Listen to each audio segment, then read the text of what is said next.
He graced our program when he was still the Undersecretary of the Office of Civil Defense. Now that he's the Commissioner of the Bureau of Customs, let's find out what his efforts will be to ramp up revenue and curb smuggling in the country's most important gateways. Good morning, I'm Attorney Jimeno, and you're watching At the Forefront.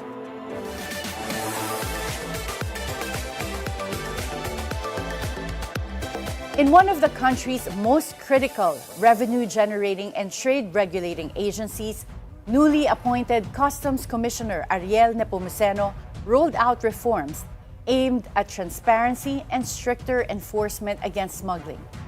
From implementing an anti-conflict of interest policy to pushing for full automation and major drug interdiction operations, his leadership signals a drive for systemic change. How soon will these initiatives be implemented in customs operation and national trade security? With us this morning is the newly appointed Commissioner of the Bureau of Customs, Ariel Nepomuceno. Good morning and good to have you back, Commissioner Ariel. Good morning, Attorney Karen. Well, first, congratulations on being the new Customs Commissioner. Did you expect your appointment?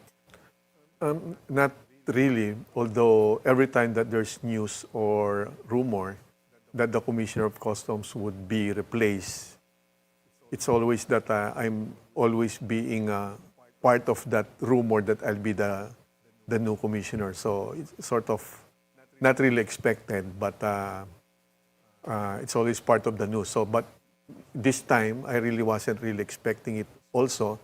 But then I was invited by the palace last June 30. And then I was supposed to brief the president. And then, of course, I prepared for that because there's some kind of stock knowledge on what to do to improve the BOC's performance and image. So, and then the president told me to help him improve the performance of the Bureau, of course. So hindi ka ba nagulat that time na pinatawag ka to brief the president about customs, considering you were in OCD at that time? Nagulat din, attorney. Although again, dahil lagi ako nababalitang papalit sa commissioner, and Commissioner Rubio is even my friend, and then before si Commissioner Yogi Ruiz, naging tauhan gan before. So hindi ko talaga ina-expect na ako yung papalit talaga until nung nag-uusap ko yung presidente. And then we were discussing on how to help him. Then only that moment talaga na it dawned on me na ito na talaga yun, hindi na chismis. Nagkatotoo na yung chismis. Yes, because I was even at the Office of Civil Defense that morning preparing for the July 1 launching of our Resilience Month. Eh, kilala niyo po ba si President Bongbong Marcos before, on a personal level? Magkaibigan yes. po ba kayo? We became, well, friends starting 2016. Matagal na rin. Yes, Yeah. yes.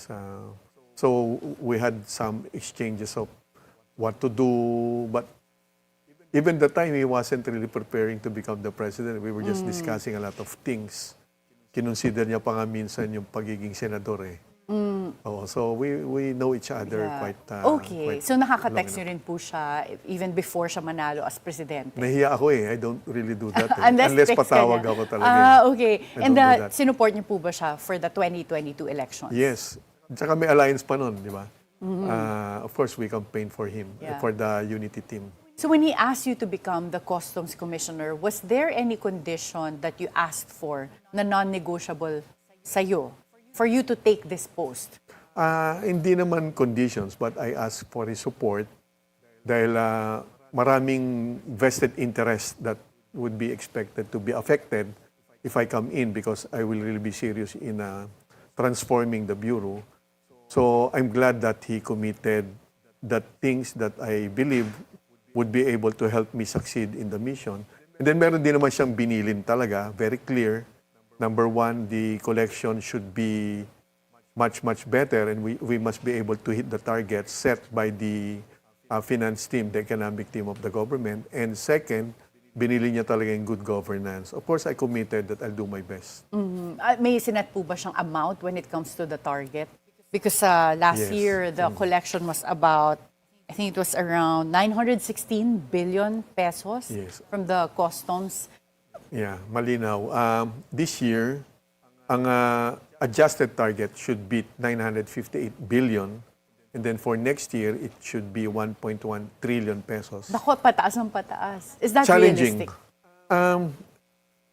Medyo doable. For next year, I'm a bit confident that we can do that. Of course, maraming moving parts ang BOC, meaning there are a lot of things that we have to do, prepare the capability of the BOC to be able to hit that target.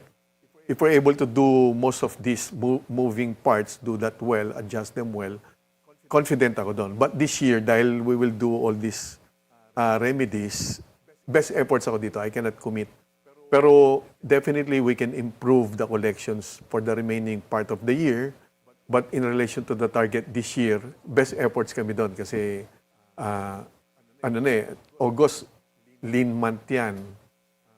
Then Bakit we will do our lean best. ang August? And we're now approaching August as well. Why is it a lean month Holiday sa ating sa China, so wala sila Ghost masyadong month. ghost month, wala sila masyadong trading activities, and big part of our trading items come from China, and then other areas who also celebrate the same thing. So traditionally, it's the lean month every August. So by next year, confident naman kami dyan. Ganito yan eh. The GDP of the country is expected to grow around 3 to 4% next year. And then yung 1.1 trillion target is a 10% increase from this year's target. Ibig sabihin, GDP 3 to 4%. Then 10% kami. So dapat, supposed to be 3 to 4% lang din namin growth, sumasabay sa economic growth. So yung 6 to 7% difference should come from operational improvements. Ibig sabihin, collection efficiencies. Yun yung challenge. Yeah, but that assumes we're a net importer, right? If you're Yes, saying yes. that 3 to 4% would translate to also a 3 to 4% increase for customs, that assumes that a lot of the growth is also from importing. Yes. Kasabay kasi ng economic growth, the manufacturers will have to import more raw materials and finished goods. Then the economy is more vibrant by 3 to 4%. Pero yung additional difference nga should come from operational efficiencies. Ibig sabihin, we should lessen or eradicate the reported problems in the Bureau. Well, since you talked about reported problems sa Bureau, the Bureau of Customs is perceived to be one of the most corrupt agencies historically. Yes. What are you planning to do to change that perception? Yes. I will have to assume na tama yan.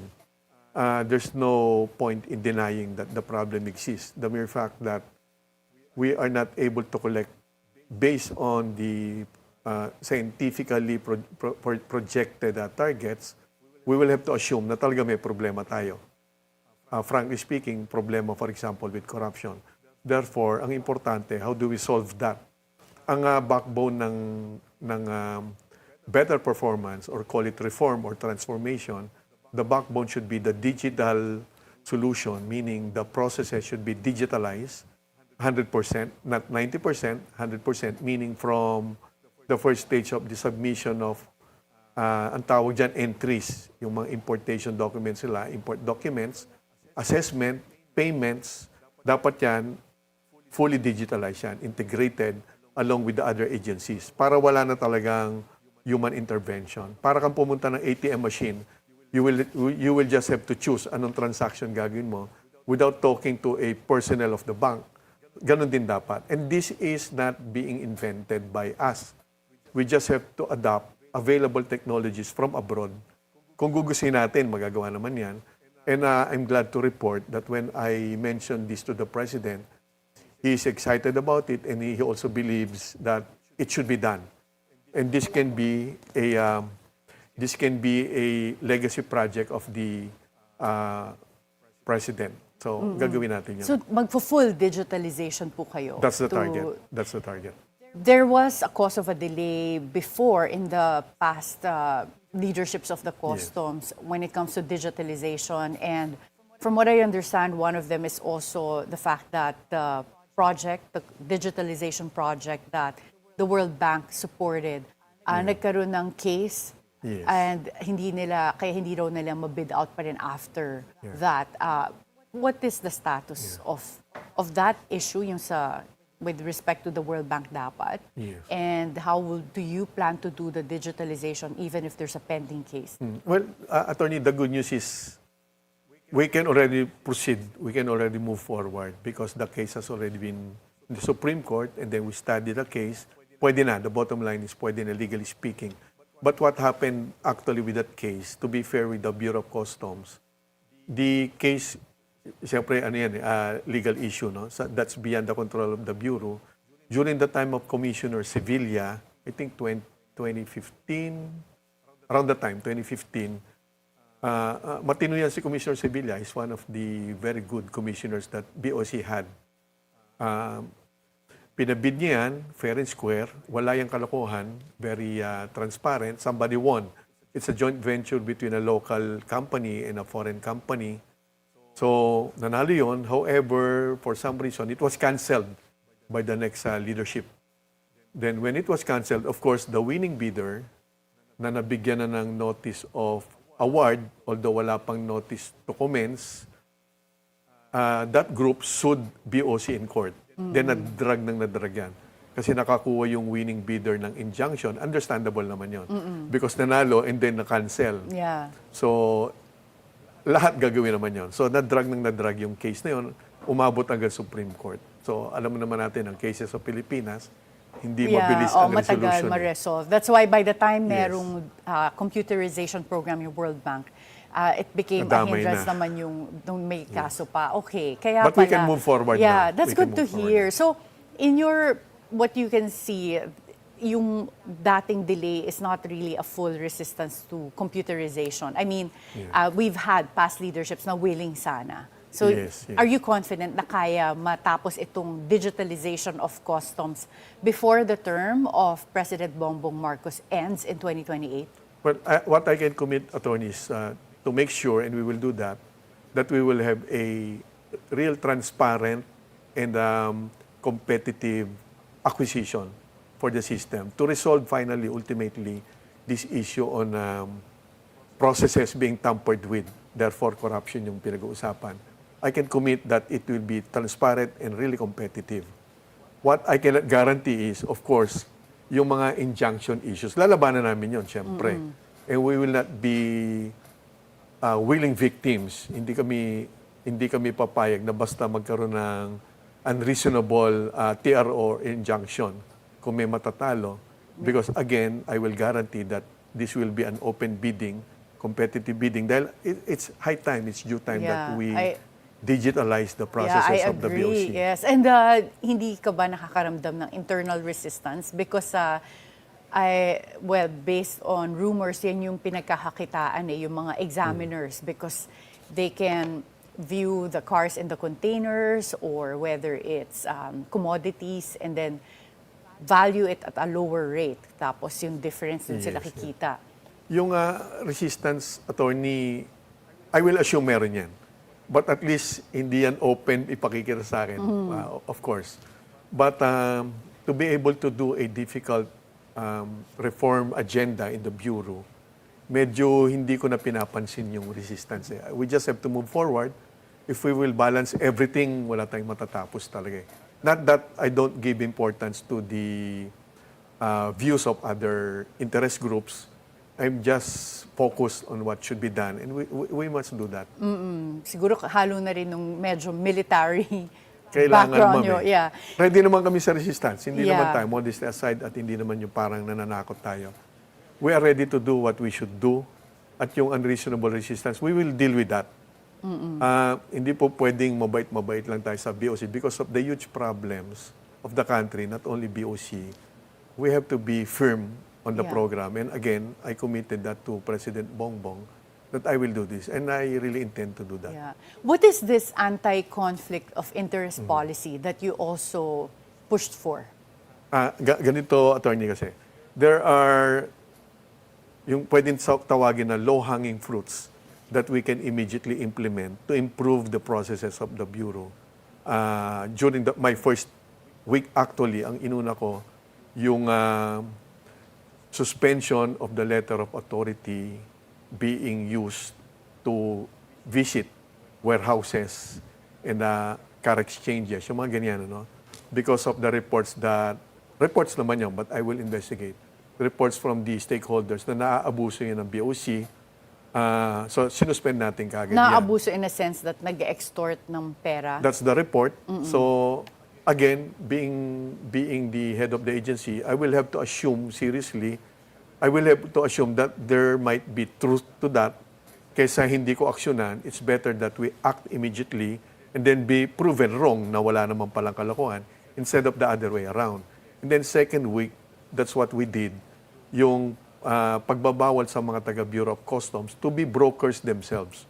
Because as regulators, Oo hindi nga naman... Meron Oo, palang ganon. So pinapayagan yun dati or nakakalusot na merong ties yung mismong customs officers or officials sa mga brokers? Naging open secret naman yan, attorney, so I wouldn't deny that. That's why we have to correct that immediately. Ngayon, ganito naman yan eh. Kasi first, ethical reasons, nakakaya naman, taga-bureau ka, kakompetensya mo, mga legitimate brokers. Industry yan eh. Brokers are professional workers na kumuha pa yun ng mga exam eh. May license yan. We should not compete with them. Pangalawa, kapag, natural naman yan, pag sarili mong brokerage, taga-customs ka, meron ka kagad advantage against them. So you can attract more clients as compared to them. Ngayon, how do you attract clients? Doon magsisimula yung problema. Probably there's a way leveraging your position. There's a way na ibababa mo yung taxes na sila hindi nila magagawa kasi kakompetensya Saka mas mabilis sa under yung mga requirements kasi may connections yung taga-customs. So, bottom line, maluluging gobyerno. So, we have to stop that immediately. Now, i-clarify ko lang, hindi naman masama na may kamag-anak ka, yung taga-customs, na may kamag-anak na mayroong brokerage. But I just need them to disclose that. We have to know. So that the report or the admission that you have a relative or hanggang fifth consanguinity yung aming ginamit para malayo. And then for the last 5 years, kung na-involve ka as a owner or consultant man lang, you have to disclose that. Now, the value of that disclosure, we will use that information dun sa aming risk management office, merong risk assessment upang malaman namin kung yung rates bang binabayad ng mga yan, again, lower than the rates na dapat bayaran ng iba. So we can use that. Hindi naman bawal magkaroon ng kamag-anak na may negosyo with customs. Normal yon. Ang hindi tama, that relationship allows them to gain an advantage. Yes. Oo, may mga advantages na parang business advantage. Okay din yun. Yung bababa ka sa dapat mong bayaran sa gobyerno, hindi ko papayagan yun. Dapat pala, Commissioner, gawin nyo rin yan sa public works kasi yung mga nasa Congress na may sarili silang contractors Ibang or meron pala or sila rin mismo meron pala sila yung may-ari ng construction And then company. if I may mention, this week, we already announced that the accreditation ng mga importers who do business with BOC, pinapagawa ko ng 3 years yun. Kasi hindi naman kailangan every year nila kami pinoproblema as long as wala silang smuggling case. So, wala yung violation sa committed the previous year, 3 years yung validity nila once they get their accreditations now. Okay. Para mas masuportahan namin yung importers. Again, we have to start thinking of the importers as our clients. Kailangan maging ganun yung mindset ng BOC. Oh, that's a good way of thinking because yung parang in the past, yung naging way of thinking is parang balakid yung customs na pinoproblema talaga ng mga businessmen every time dadaan sa customs. Parang they feel like may extort or pampatagal. Yes, but if they're the clients, then you try to make the process efficient for them. Yes, ma'am. Ma'am, attorney, pero I'll take this opportunity. Ipagtanggol ko lang ng konti yung taga-BOC. Yes. Marami rin naman taga-BOC na gustong-gustong magkaroon ng transformation, except that not everyone has the power to do that. So this is the opportunity that I'm giving those well-meaning employees of the Bureau to join me in reforming or transforming the Bureau. Ngayon ganito, kung nakikinig yung mga brokers, sometimes, hindi ko pinagbibintangan lahat, sometimes, ang easiest punching bag kami, kasama na ako dyan ngayon, yung delays na sometimes attributable to other factors. Minsan delays due to the shipping companies themselves, the brokers themselves. Ang best excuse to that they report to their importers, customs. This is why one of the 10 things that I reported to the President that should be done, we soon will have an app na alam ng importers ano exactly yung sitwasyon ng kanilang... That's a good Yes. idea. Oo. So Ginagawa naman makikita yan. mo yung status, Yes, no? ano ang kulang na... at what stage yung iyong kargamento at ano yung kulang kung may kulang para wala na mag-iimbento. Kasi kung alam mo yung exact status, if you're the importer na this is the status, kulang ng 2 dokumento, then walang makakapag-misreport that customs is doing something fishy. So mababawasan yon or mazizero out natin yon. So again, we need digital technologies and this is one of the things that we will do. Okay. And ano naman po yung Customs Amnesty Act that the Philippine Chamber of Commerce and Industry is pushing for? Hindi ako familiar kung ano yung sinasabi nila, but if this pertains to yung mga high-value cars, I don't know.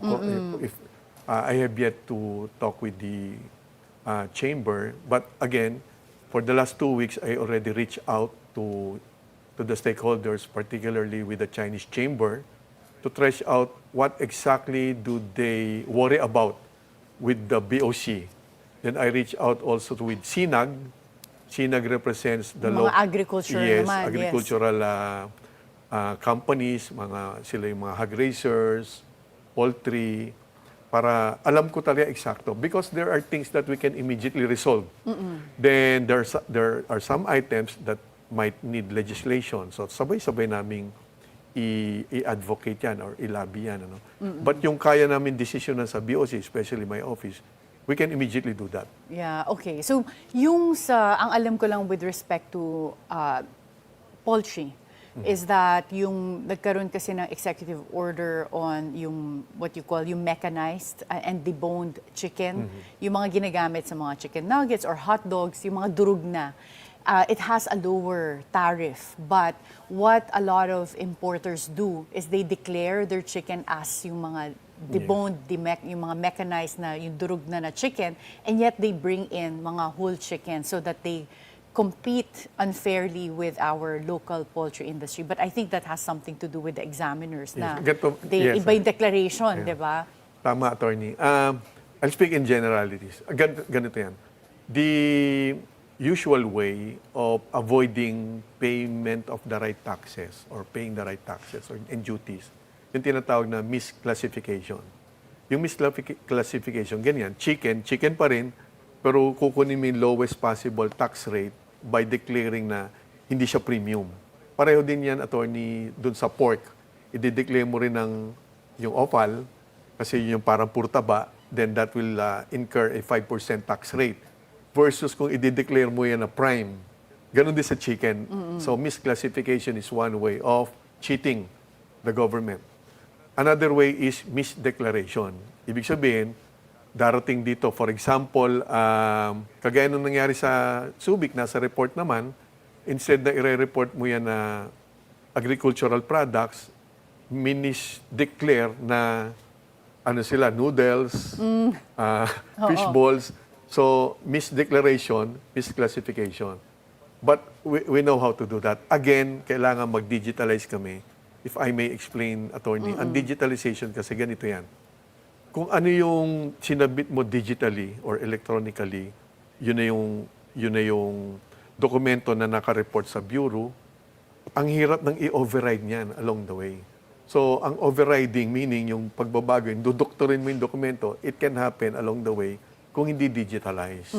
Napapalitan pagdating dun sa port of entry. Yes, pag ginusto. Kasi, di ba, nababago yan ng tao. Then you should couple that. I don't know, this one is quite difficult. We should couple that digitalization with the pre-shipment survey. Ibig sabihin nun, from other countries, yung point of origin. For example, sa US manggagaling, from there, meron ng third-party surveyor. Sample lang ang SGS being the most popular surveyor, third-party. Doon pa lang, i-check na nung surveyor, and they will make a report submitted electronically in advance to the Bureau of Customs kung ano laman nun. For example, kung 100 million peso worth of shipment yon, and for example lang, Or concrete example, kotse. Kasi yun yung isa palaging na may misdeclare, no? Yes. Sa Lamborghini, pero ang nakalagay lang, let's say, Toyota, yes, yung mas mura. Oo. So the survey will already say kung ano talaga laman nun, anong value, anong volume, at kung ano yon. Pagdating dito nun sa Pilipinas, yun din dapat laman nun, hindi na mababago. So magkakambal yon yung digital process, and then the pre-shipment survey. Palagay ko napakahirap na mag-smuggle. Ngayon, yung pre-shipment survey lang, not that easy because that is being perceived an anti-free trade practice. Meron niyang konting resistance, but we will appeal. I started that already. We had a meeting with, for example, the U.S. Embassy last week, presenting to them that at least for the agricultural products, mapayagan tayo. Hindi naman tayo hingin ng permiso, but suportahan tayo that we should be allowed to use pre-shipment survey for at least agricultural products, especially coming from the so-called risky countries, para naman mapangalagaan natin yung ating agricultural sector. Kasi dalawa yan eh. Pag nagkaroon ng agricultural smuggling, ang tatamaan yung agricultural sector natin, so mamamatay yung industriya natin, mababa pa yung taxes. Well, thank you so much, Commissioner Ariel. But for now, we'll have to take a short break. But when we return, we'll get to know Commissioner Ariel on a personal level when At the Forefront returns after a short break.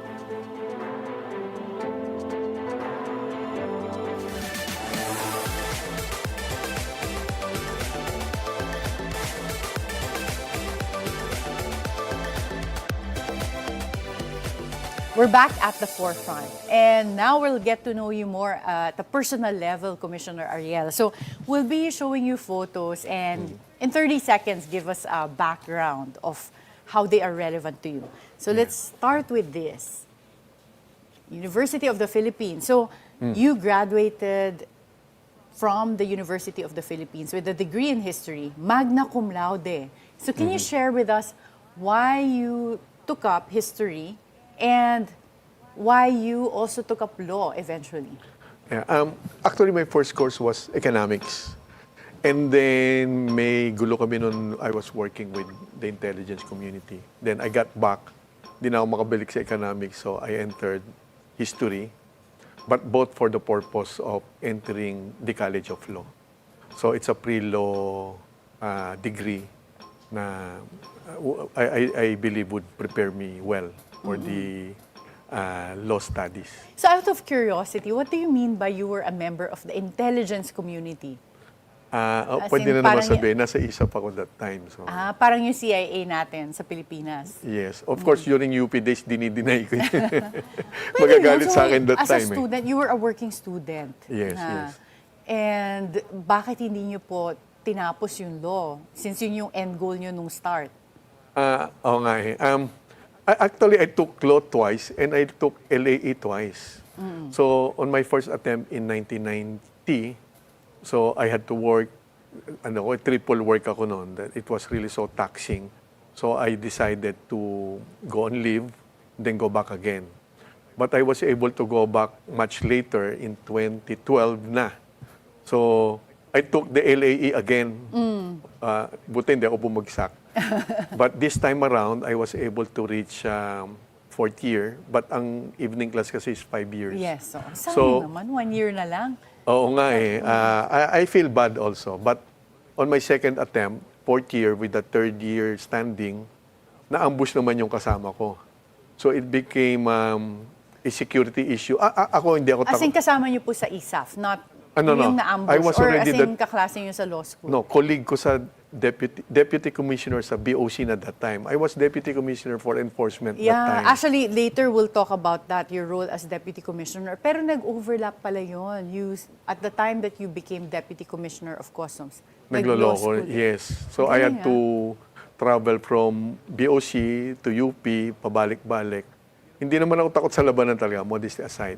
Kaya lang, it was already unfair for my security team to risk themselves, their lives for me, for a personal my personal studies. Hindi na maganda yun. Although they were willing.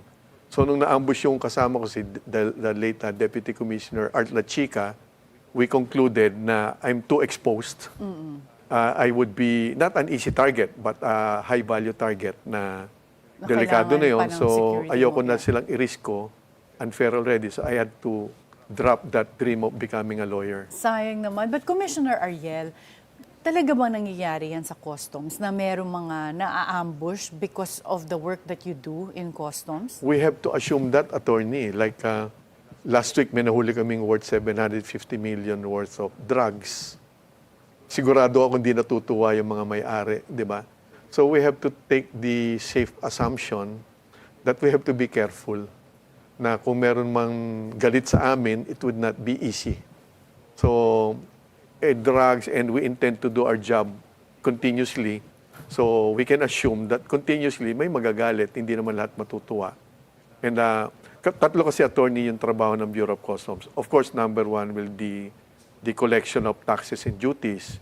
Number two, protection of our borders. And three, enforcement. So sa enforcement, delikado tayo dyan. Ano? Hindi lang naman drugs.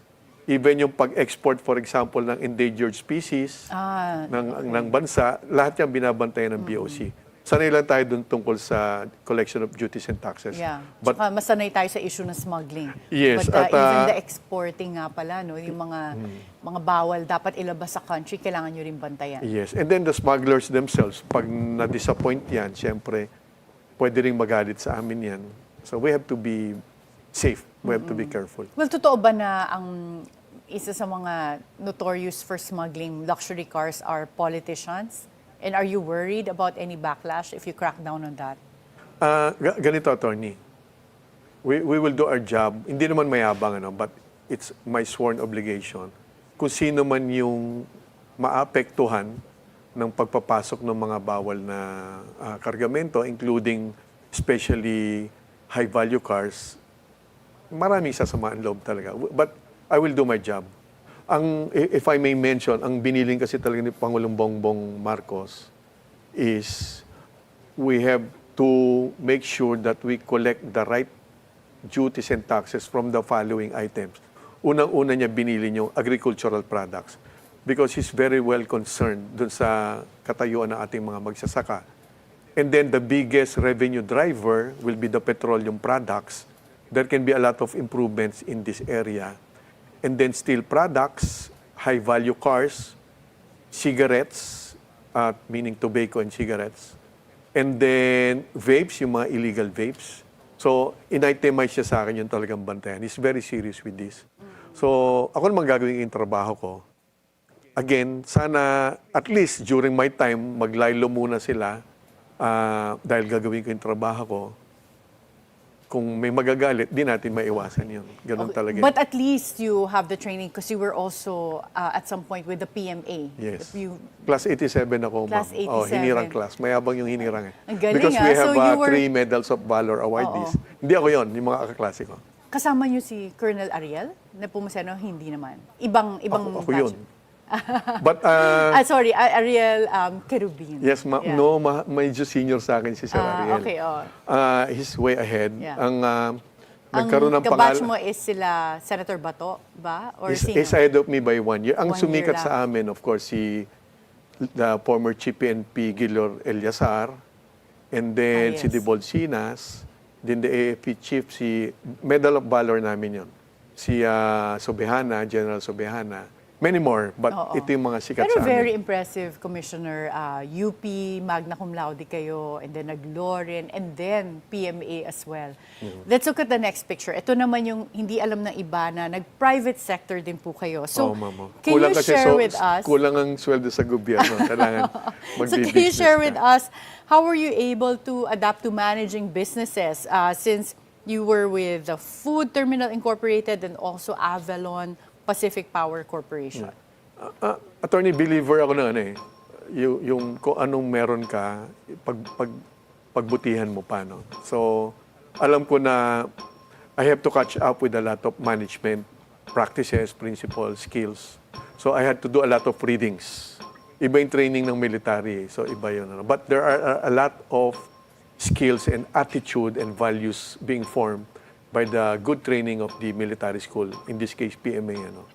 But then, basa ko ng basa, plus, I'm so lucky, marami akong kaibigan sa business sector na pinagtsatsagaan ako turuan.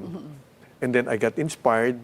Nag-MBA din ako sa AIM kasi. Oh, grabe naman. Ang dami mo palang ginawa. I enjoy studying, but yung natutunan ko sa Asian Institute of Management really helped me a lot in framework, skills, and networking. And you also ran your own businesses, tama po ba? Nag-fish pen din kayo at Yes. nagkaroon ng logistics and insurance Yes, as well? Are you still running any of your businesses? I had to divest nung nag-join na ako talaga. But ang pinaka gustong-gusto ko na negosyo, but I had to sell it that time, because I grew up sa Malabon eh. So isda, dyan, yes. So alam ko na magandang negosyo yan. So nagkaroon ako ng palaisdaan, dyan, nag-fish pen ako. I followed the law, Ang maximum is 50 hectares. So from 3 hectares, naging 50 hectares ako. But siguro, I really pray a lot, attorney. No? So kumita yan, nag-roll. But then, nung nagkakaroon na ng mga malalaking bagyo, nawawasak na yan, I sold my fish pen na mas mababa. And then after I sold that, nagkaroon naman ng undoy. So parang swerte din ako, nakakaiwas ako sa mga problema. And then, yung logistics naman namin, more of that time tracking, not brokerage, tracking. We got contracts, luckily during the transition from analog to digital, yung mga maraming mga towers, because digital system would require more towers than analog system. So telco, nakakuha kami mga kontrata. But after that, wala na yun kasi digitalized na eh. Namuhunan daw kayo from your friends and also your sariling dad mo. Yes, utang-utang. Oo, naging profitable ba for them? Naibalik naman sa kanila. Oo. Then some of them chose to remain sa mga negosyo. I'm lucky with the partners that I have. And mababait sila. And then they know more on businesses than I did and I do. So, swerte lang sa ganun. But I had to, of course, get out of those engagements when I got appointed. Okay, so from private sector, you also worked with Senator Miriam Defensor Santiago, and you were at some point the Secretary General of the People's Reform Party. So, paano naman po kayo napadpad kay Senator Miriam Santiago and then also for the People's Reform Party? Yes, very inspiring naman yan si Senadora. Actually, aksidente lang yan because kaibigan ko si former Secretary Jun Santiago. And then, mas senior sa akin lahat yung mga yan. And then Jun Santiago is of course the husband of Senator Miriam. Ako yung pinakabata doon, siguro butaan sino magiging Secretary General. Sa Tagalog, yung utusan. So I became the Secretary General and during the 2022 elections, we were able to expand the membership. And then, maraming nanalo, thousands, mayors, congressmen, some governors. So, then I had the chance, lahat naman yata na nakakakilala kay Miriam believe in her wisdom and yung kanyang sense of humor. Actually, doon sa sense of humor niya ako natutuwa talaga eh. Kasi may meaning A lot of people find her intimidating. At some point, nasungitan ka ba niya? Actually, nasigawan? Unbelievable. But for those who know Senator Miriam, 100%, she's a different persona or person in private. Sobra siyang caring, sobrang malambing. Hindi kasing tapang as what Joke we lagi. see her. Hindi mo siya marirecognize in private. Sobrang iba si Senadora. Okay, and instrumental ba si Senator Miriam sa pagpasok mo eventually sa Office of the Civil Defense? Yes, hindi lang sa pagtrabaho sa gobyerno. She has a lot of wit and wisdom that you can use sa buhay mo talaga eh. Una-una, mataas ang standards niya when it comes to government service. Either you fully agree with her or you should have strong reasons why you don't agree with her. Most probably, wala kang hindi sasang-ayon sa kanya eh. Ang taas ang standards ni Senadora Miriam. So, very inspiring. Nakatulong yan, hindi lang sa pagpasok sa gobyerno. Well, let's now look at your stint at the OCD. You were an executive officer of the Office of the Civil Defense in 2010 and then also became the director from 2012 to 2013. So at this point, what made you decide to work in government? This was during the term of President Noynoy Aquino. Yes. again, taga Malabon ako, nakita ko talaga baha. Kahit hindi umulan, bumabaha eh. So, the curiosity allowed me to search on what will be the best job for me to be able to be relevant in resolving all these problems. So, I really applied for that job. So, happened during the time of Secretary Gasmin, I got accepted. And then, President Noynoy decided to move us out and try to reform the Bureau of Customs. So, naging Deputy Commissioner ako ng BOC for enforcement. And then, siyempre, I submitted my irrevocable resignation dahil there are things that I couldn't do as Deputy Commissioner.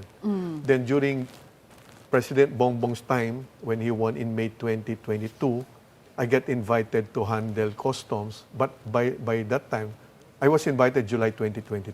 I respectfully declined because I really wanted to go back to the Office of Civil Defense. Wow, baliktad. Yung iba, hinahabol ang customs as a government position. Kasi nga, ang perception is it's very profitable. Yes, wala naman akong Ikaw judgment naman, dun, oo, ma'am. nag-decline ka ng customs. But you were with the OCD at the time that Typhoon Yolanda happened.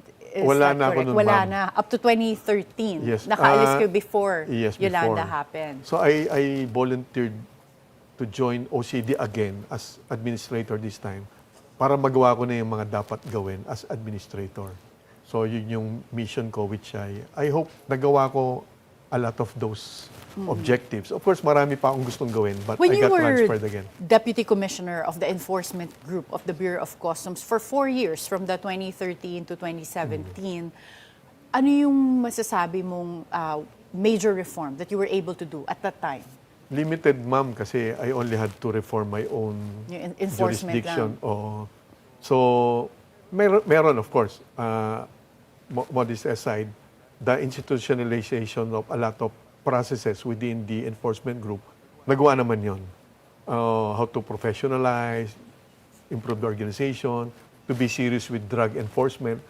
Na-awardan kami noon ng PIDEA that time, na yung accomplishments, hindi ko naman mention, ng ibang agencies for 4 years, na-accomplish namin in 1 year. So we were able to be recognized by PIDEA itself for that. So marami kaming naging accomplishments. But on a macro level within BOC, alam ko marami pang pwedeng gawin. But then ito na nga yung chance that I have to do what I believe should be done in BOC.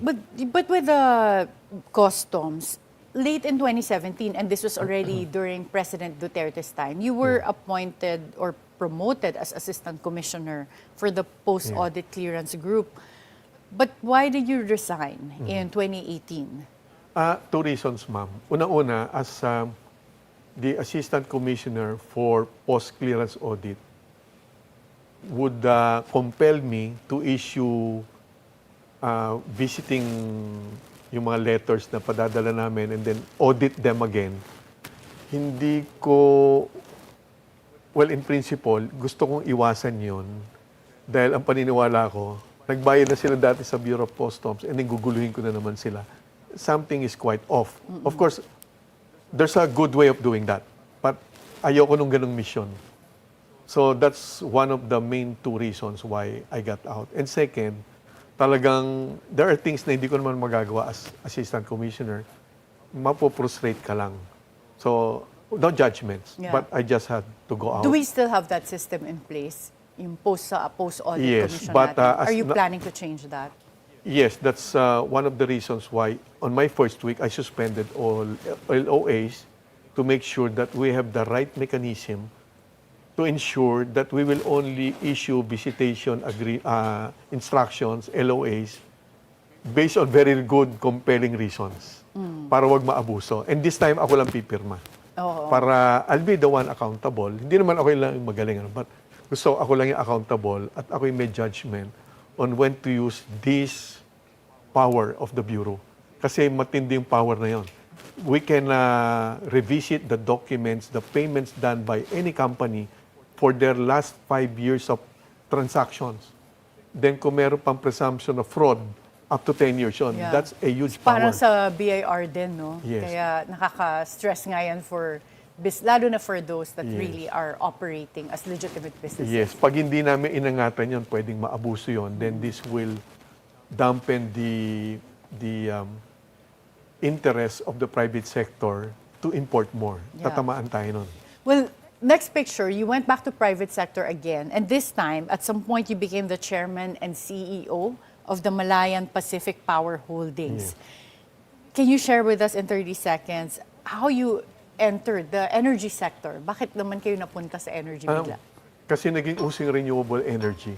And that's, again, one aspect of the country that needs improvements. Yung ating energy mix, we found out, of course, dependent tayo sa fossil fuel, that time coal, maraming issues. And we have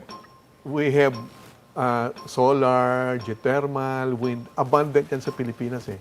So we might as well harness that, lower the cost of electricity, make the country more competitive in terms of electricity dahil big component yan ng production ng mga manufacturers. So, yung mga kaibigan ko nagsimula na, I joined.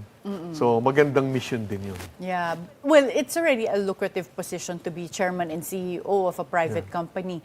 So why did you decide to go back to the OCD again? So let's look at the next picture. You became the executive director of the NDRRMC and also OCD administrator under President Bongbong Marcos. And turns out you even turned down a customs position as early as 2022 just to be with the OCD.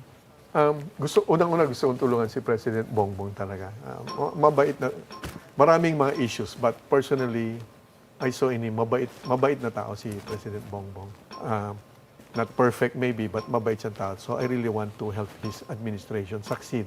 Dahil napakaraming problema ng bansa. Kung mariresolve ako ng konti, at least yung level ng Office of Civil Defense, natulungan ko na siya, natulungan pa yung bansa, at that's really what I wanted to do. So I really volunteered. When asked what I wanted to handle, I said, I'll go back to OCD. Don't you think it's a difficult position now that we're in the middle of mga flooding again? Since this weekend, walang tigil ang ulan, and we saw the devastation that this has caused. Not only to the agriculture sector, but yung everyday lives, ang dami na namang binaha. And up to now, today, meron na pa ring baha tayo. What do you think is one thing na nakita mo from your stint at OCD that needs to change for us to get out of this cycle? Yes, ma'am. Una-una, attorney, napakahirap talaga ng trabaho ng OCD. Hindi lang ng OCD administrator ako. The entire organization, plus the entire NDRRMC member agency. Mahirap kasi talagang yung natural disaster sa Pilipinas, regular, perennial yan. So, my advocacy, although hindi ganun kadali, kasi ang OCD is a mere bureau, limited yung pwede niyang gawin. Ano? But the correct approach, if I may humbly suggest, dapat talaga, again, parang BOC rin yan, technology solutions talaga, engineering solutions. Yung mga baha, as I always explained before, for example, we have 17 major river basins, hindi po pwedeng reaction lang tayo. It should be done comprehensively and integrated. Engineering solutions would mean big catch basins, canal systems, matotohanang mga dredging all year round, and so on and so forth, per region, per basin, including yung stricter implementation ng mga forest laws, yung reforestations, moving of people away from harm's way, and so on and so forth. Yun ang solution talaga. Otherwise, year in, year out, for the next 100 years, ito pa rin problema Ganito tayo. natin. Nakakapagod na kasi, but Yes, you're ma'am. right, it's really kailangan long-term solutions. Yes, and ma'am. sounds like whole of government approach. That's right, ma'am. Can you name to us, since we only have a few minutes left, the top 3 customs reforms or initiatives that you plan to finish before President Bongbong Marcos's term ends in 2028? Focus ako, number 1, sa digital solutions talaga. If we are able to put that in place, kasama nga yung piniliwanag ko kanina na pre-shipment survey, and then modern X-ray machines with higher capabilities, yan dapat magawa ko talaga yan. Otherwise, yung ating sinasabing anti-corruption reforms, mahirapan yun. The backbone of the transformation of the BOC should be dependent on our digitalization to be put in place. Available naman yung technology na yan. We have to put that in place. Number 1 yun. Otherwise, collapse lahat ng yung pangarap nating paganda ng Bureau. Yeah. Second, of course, we have to strengthen our partnership with the stakeholders. Tanggapin na natin, attorney, it takes two to tango. Pag may kalokohan sa kaliwa, may nanloloko sa kanan eh. So they also have to stop that bad practices. Kumikita rin yan, nakakatipid din naman yun ang tutokso, nakakatipid din sila eh. So while we blame our agency, tama naman yun, it might be accurate. We have to be also accurate in telling the other stakeholders, the PILO, not everyone, na huwag nyo na rin guluhin yung BOC. Now, pay the right amount of tariffs. yes. Sometimes sila rin yung, hati tayo sa matitipid. Yeah. But with the digitalized process, kahit gustuhin yun, mahirapan yun. But that's the second item that we should be able to accomplish. Doable yan. Magkaroon talaga ng awareness and stronger partnerships, meaningful partnerships with the right-minded, like-minded sector of the business sector. And finally, number 3? Leadership by example, attorney. I cannot promise that smuggling will end. Nambobola ako nun. But what I can only promise is smuggling will be very difficult during my term. Oh, I love that. And on that note, Commissioner, good luck. You have a very difficult job, but at least we know that we have someone very qualified behind the Bureau of Customs. Thank you so much. Commissioner Ariel Nepomuceno, with this leadership, marks a decisive push towards transparency, modernization, and stronger border security at the Bureau of Customs. His early reforms, from the anti-conflict of interest policy to the drive for full automation, sets the tone for a more efficient and accountable institution. With his vision and determination, the future of trade facilitation and national revenue collection stands on firmer ground. Join us again tomorrow for meaningful conversations that inspire and give insights on personalities and issues. This is Attorney Karen Jimeno. Thank you for spending your hour with us.